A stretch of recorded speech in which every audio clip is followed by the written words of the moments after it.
Pumping before delivery is not recommended as a standard practice, and here's one of the biggest reasons why.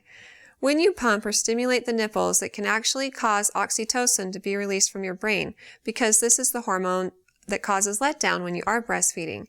And oxytocin also acts on your uterus and tells you to contract. And so if you're pregnant, especially if you're preterm, we don't want you causing any sort of contractions.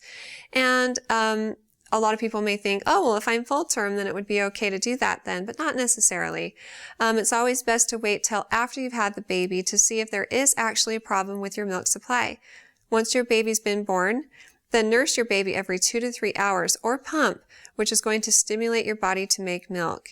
And if your baby's latching well and you're still having issues with supply, then you can try pumping for an additional 10 minutes after a few feedings during the day.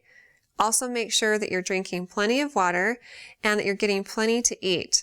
A lot of moms, after they had their babies, they want to just scramble and hurry and exercise and go on a crash diet and lose all the weight that they gained during the pregnancy, but that's not going to be healthy for them or their baby.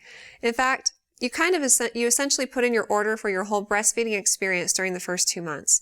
So if you severely restrict your calories during that time, your body may not have the means that it needs to make milk for your baby, and you might struggle with supply.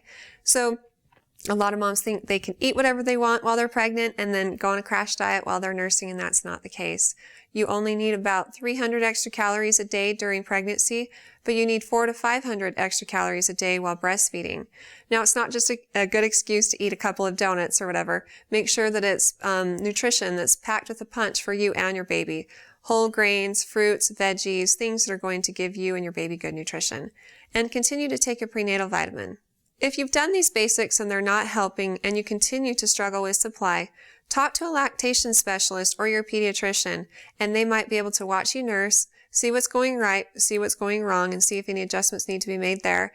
Or they can recommend medications that will help increase your supply. If you have any other questions for me, though, feel free to ask them on our Facebook page and recommend us to your friends and family too.